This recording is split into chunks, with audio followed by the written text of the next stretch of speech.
Ну, здравствуйте, дорогие наши телезрители. Всем привет. Всем привет. Это Эдвард Попович.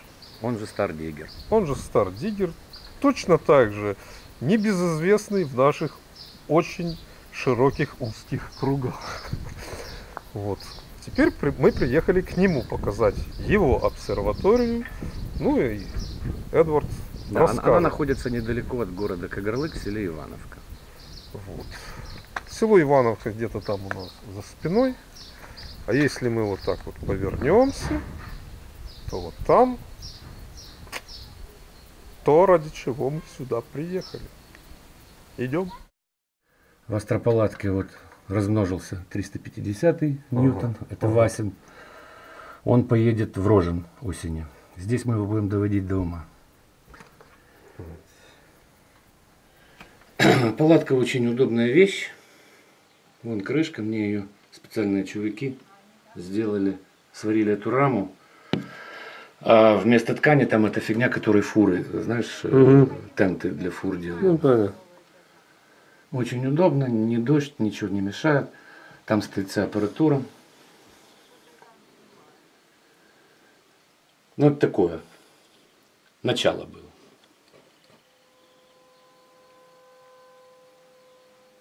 Метеостанция, смотрю, сверху Да. стоит.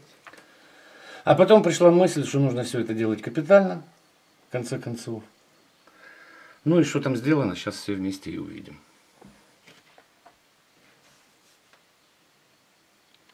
Положили. На столике Вижу будет стоять белого лебедя. Да, мониторчик будет стоять. В общем, это VS400. Это последняя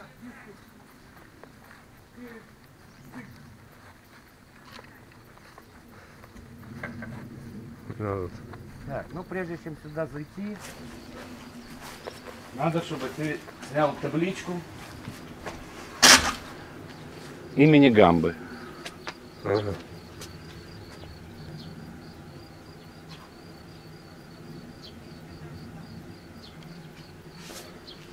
И почему имени Гамба? Он ее подарил. Это раз. Он ее подарил. А во-вторых, Для тех, кто не знает, Гамба это так небезызвестный в наших же кругах Игорь Дулевич. Вот. сразу говорю, все, что тут сделано, сделано вдвоем с Гамбой. Гамба мой партнер обсерваторный.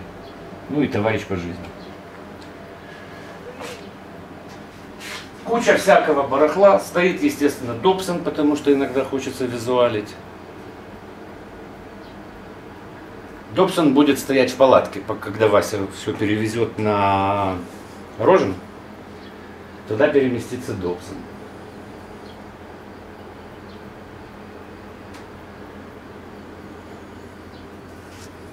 Так, что у нас тут? Самое главное, это вот эта стоечка, которая, собственно говоря, отвечает за все управление. Это главный сервер, бэкапные фигни всевозможные, отключение питания, датчики, циски, датчики дыма, температуры и всякое такое. Алтусены, нетпинги и всякое такое-вася. Но так как изначально все не удалось рассчитать, то пришлось у Андрея Йоды приобрести вот эту вот штуку, которая тоже отвечает у меня за всевозможные слаботочные девайсы. Такие как нагрев зеркал, вентиляторы, флетфилды, ну короче всякое такое. Вся эта фигня у меня, естественно, каждый девайс отключается и включается отдельно. Пульт управления самый главный. На него выходит, можешь заснять вот эту вот штуку, несколько девайсов, 3 из которых являются телескопами. Twins — это маленький телескопчик 105 миллиметров АПО. Густав — это 350 миллиметров Ньютон. И Hogshead. Это Schmidt Cassegrain 280 мм целестроновский. Hogshead'ом занимается Гамба, это его. Он его с гиперстаром сделал, якобы это поисковый инструмент у него для астероидов, комет и так далее. Иногда им пользуется по удаленке Сергей Плакса. Твинс и Густав это мои. В принципе, все так устроено, что я могу на этом мониторе видеть, ну, под каждым устройством, под каждым телескопом стоит свой комп. Там наверху я сейчас покажу. Я могу их каждый видеть. Вот это у меня Hogshead, вот это у меня будет Густав. Sorry, dismiss. Yes. Ну, Максим Диэль, как водится. Ну и Твинс, соответственно. Давай, рожай. Родилу. То есть отсюда я могу управлять всем. Собственно говоря, из любого места, где есть интернет, я могу управлять этим. Хочу из дома, хочу там из Киева, хочу там откуда угодно. Всякий, естественно, беспорядок, потому что время от времени что-то ломается, что-то нужно чинить. Окуляры, куча всякого барахла, всевозможные провода. Один еще маленький целестрончик 150 это товарищ привез. Лежит, пока ждет лучших времен. Все сделано правильно, тут кондишн. Сейчас охлаждает, зимой нагревает. Ну, собственно говоря, все. Я могу попробовать открыть купол, и ты снимешь снаружи, как он открывается, а потом мы его снимем изнутри. Тогда я хочу, чтобы ты заснял вот это. Гамба написал великолепную программульку по управлению куполом. Ею просто я всегда, и он хвастается, она просто крайне удобная. Вот она. Вот она. И открывается легко и свободно. Дом full open. Все, пошло, можно выходить и снимать.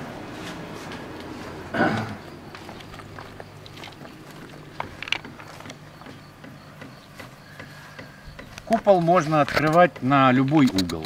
В принципе, сейчас я ему сделал full open, он откроется полностью. Но открывать его можно на 45, на 60, на сколько там градусов.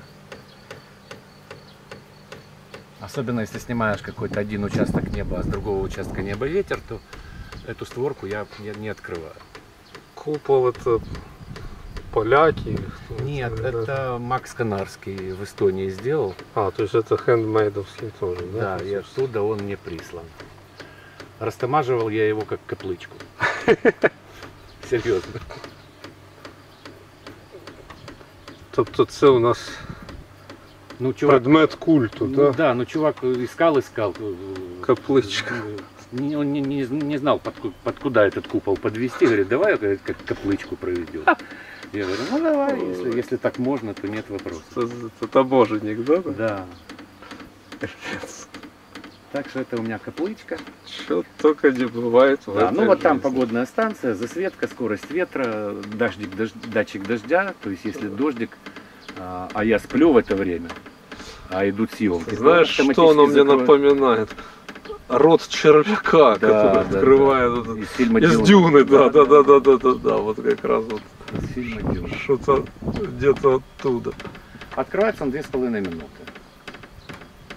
Ну, мы подождем. Фишка в том еще, если ты с этого ракурса начнешь снимать, то открытие купола затмевает открытие двери. Поэтому существует вот этот маленький лючок, через который, если надо тебе проникнуть при открытом куполе, войти и выйти, то надо лазить слегка раком через вот этот вот лючок.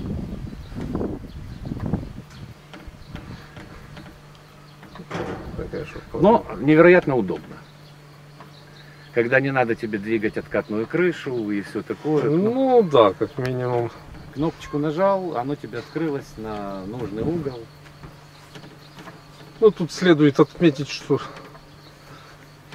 это все точно так же упирается и в финансы. То есть Ну, астрономия вещь вообще Да, не бесплатная. вещь не бесплатная, согласен. Вот. Но с другой стороны, я посмотрел, у меня есть товарищ карпятник. Слышишь, тут карпа без бабла не выловишь, понимаешь? У него там вот эти вот, такие девайсы есть, они такие бешеные деньги стоят, чтобы выловить карпа из пруда. Это да, мы в курсе. У меня таких парочка тоже есть. Заядлых рыбаков, которые... Так, вроде открылось, сейчас я его закрою, мы войдем внутрь.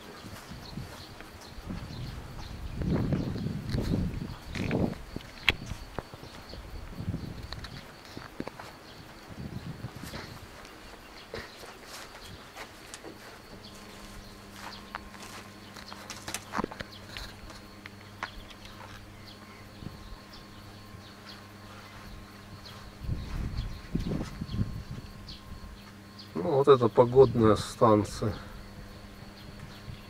Со всеми ее датчиками. Ну что, я так понимаю, идем теперь наверх. Да, но она закрывается те же самые 2,5 минуты.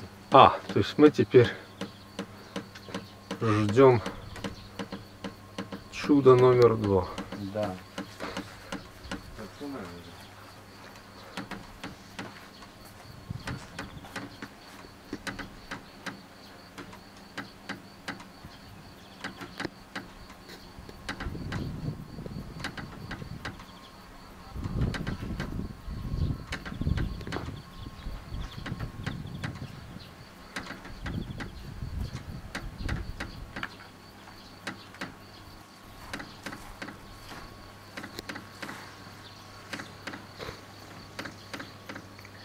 По сравнению с палаткой, большой плюс, что она поднята все-таки на высота телескопа примерно на 5 метрах.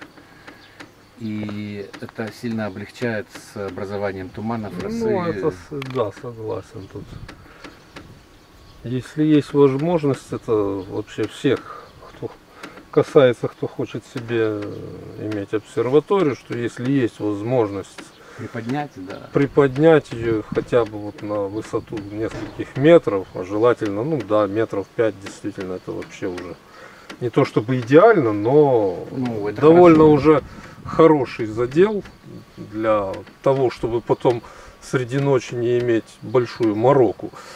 То лучше приподнять обсерваторию, потому что туман, который образуется особенно предутренний и сразу после заката, он очень сильно мешает. То есть это я на собственном опыте прекрасно знаю, когда все объективы приходится то ли феном сушить, то ли какие-то противоросники цеплять, то ли обогрев объектива ставить. Ну, короче говоря, это реально очень напрягающая вещь, которая портит настроение, что самое главное.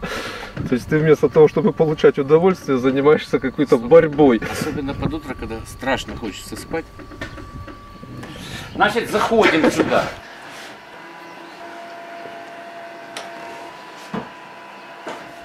Здесь точно такой же пульт управления.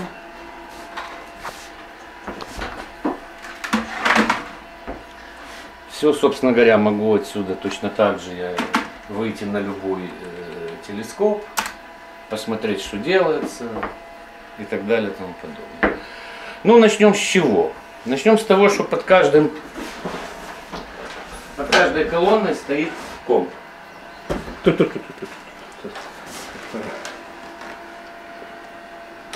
У него все включено. Точно так же тут, точно так же тут.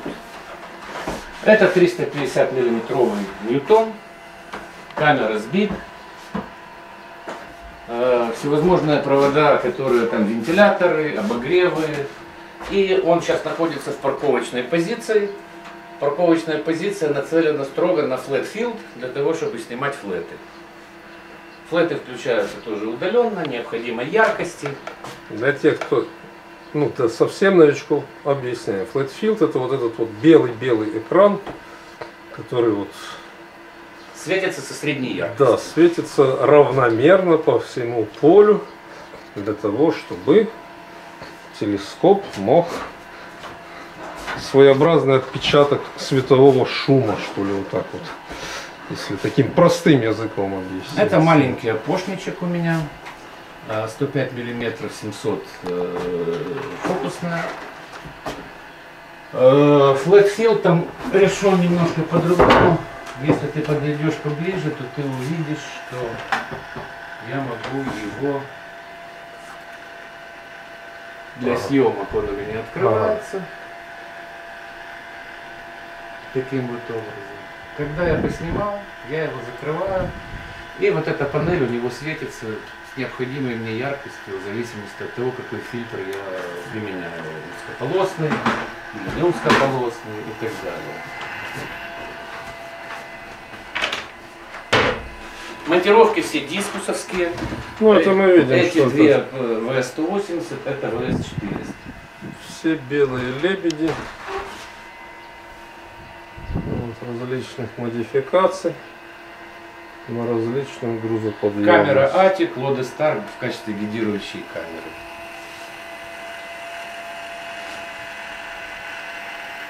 Off-Axis, да, такой-то. Так, что еще? Ну, естественно, кругом кендрики у меня стоят практически везде, кроме Ньютона. На Ньютон он оказался абсолютно не нужным. Греют объектив, и здесь греют, и здесь греют.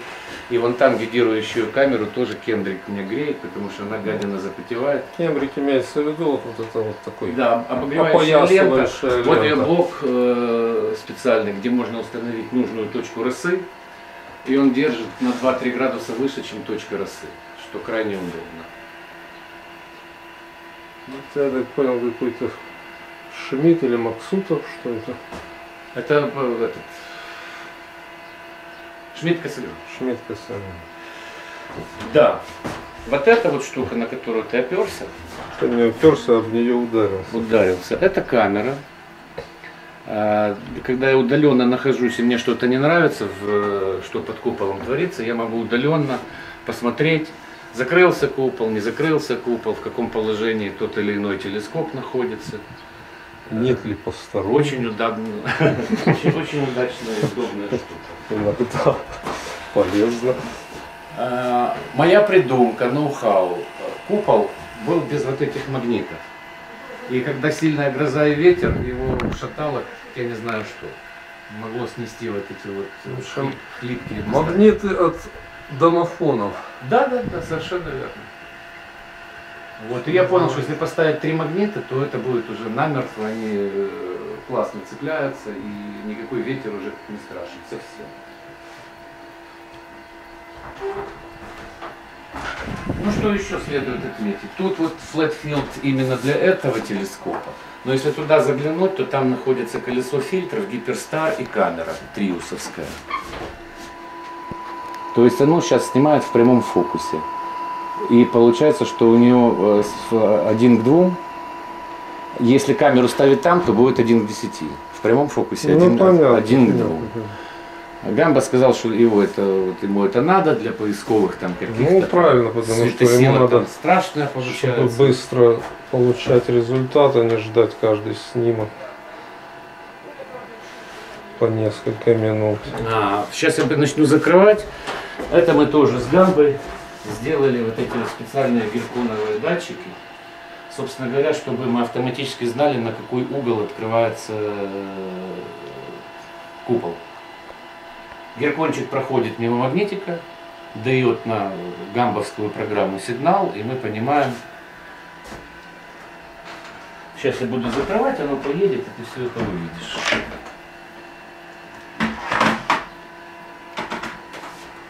Опять перехожу в главный ком. Ага, фишка. Я не могу ничего закрыть, покуда у меня открыта дверь, видишь, там оно мигает, door jam. То есть стоят датчики на двери, вот я так понимаю. Вот. Дверь надо закрыть. Чтобы датчики поняли. Вот. И только в этом случае купол Копир датчик. Понимали. Так, закрываем. No input. Все, и вот эта катавасия. Та створка уже закрыта. Теперь это идет. То есть 4 положения створок. Ну, то есть Полностью вот, закрыто, вот полностью эти открыто. геркончики стоят, я так понимаю, вот они. Да, совершенно верно.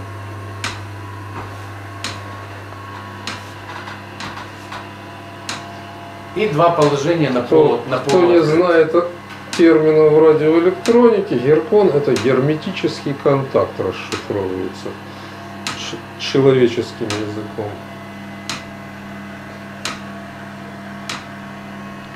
Такая маленькая стеклянная ампулка запаяна. Ну да, запаянная ампулка, в которой Реагирует два на... лепестковых фактически контакта, которые реагируют на магнитное поле.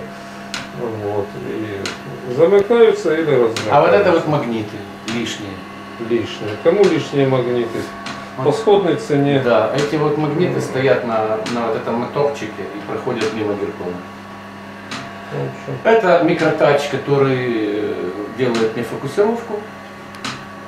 Есть специальная программуля, она калибруется, и никакие маски Бахтинова я уже давным-давно не использую, она у меня где-то валяется там даже, как абсолютно не нужно. То есть, если кому-то нужна маска Бахтинова, абсолютно, да. пишите.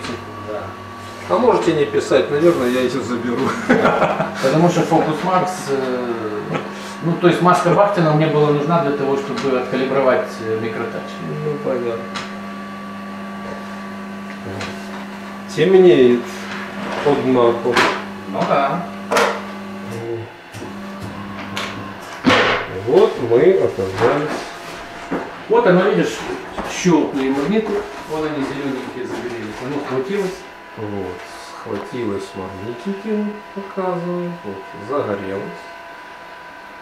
Собственно говоря, все. Зелененькая, действительно. Ну, естественно, тут фальшпол сделан достаточно высокий. Мы с Гамбой даже под него как-то лазили, если надо было что-то там устранить. Или если отверточка упала, или шестигранничек. А оно имеет свойство закатываться. О, да. Понимаешь? Это закон подлости. Абсолютно. Называется. Закатывается обычно все. Вероятность нахождения упавшей детали обратно пропорциональна степени ее нужности в данный момент. Да. И твоим желанием по жизни. Стопудово. Ну, пока мы были там, мало что поменялось. Вася продолжает. Вот. Как мало что. Вася проложил кабло. Кабло. Кабло 220 Путин кабло, да. и две витых пары для того, чтобы мы могли управлять всей вот этой катавасией. Понимаешь? Путин не только хубло, а еще и кабло. Вот. И если вас интересует та его ипостась, которая кабло, это все к Васе. Вася сделает все как надо. Ну и, так сказать, Это все наши я так понимаю, да, на завершение Это этого все наши прекрасного угодья. видео Там речка и озеро. сделаем, так сказать, немножко природы. Это тоже красиво. Да, так что тут, когда на самоизоляции, так ближайший сосед у тебя там метров за 300. Шикарно. Да, очень хорошо. Не один вирус, что называется. Вот. Ну что ж, на этой радостной ноте. Я Что думаю, ж. что всем понравилось. Вот, на этой радостной ноте мы Да, хобби великолепное. Мне очень нравится. заканчиваем. Всем нравится, кто этим занимается. А кто не занимается, начните заниматься. И вы поймете, в чем смысл бытия. Да. Прям потом ставят ссылочку на мой флицкарт. Там у меня целых 65 фотографий уже есть. Шикарно. Все, а теперь мы пошли пить минералочку. Да. Да.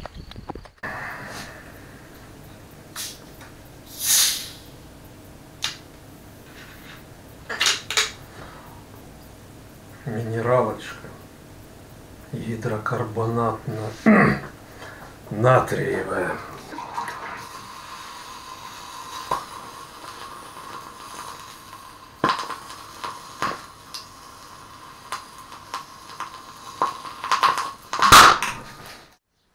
Вот, в качестве постскриптума вот здесь вот растут всякие черешенки,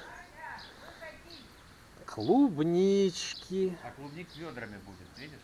Да, прямо в ведрах клубника растет. Ее вот, Эд говорит, что ведрами будет. То есть вот она прямо в ведрах и вырастает. Вот. И самый большой плод, который здесь вот вырос, это, скажем так, совершенно недавно выведенный. Вот. Очень вкусный, особенно если к зубам.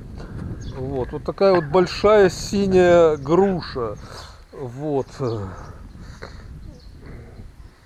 То есть я думаю, к осени она созреет, наверное, перейдет в более фиолетовую часть спектра. Вот. И можно будет Она просто употреблять. она продавалась раньше с этим, с наклейкой «З» и восклицательный знак зеленая. Я потому и купил. Вот, да, то есть. Это ж так приятно, понимаешь? Да, конечно, приятно. Вот. Ну, вроде бы, вот теперь точно все.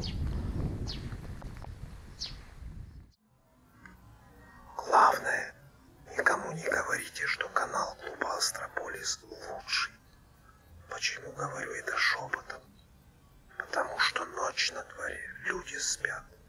И только истинный, пахнутый на голову астроном мог выйти и пригласить вас подписаться на наш канал.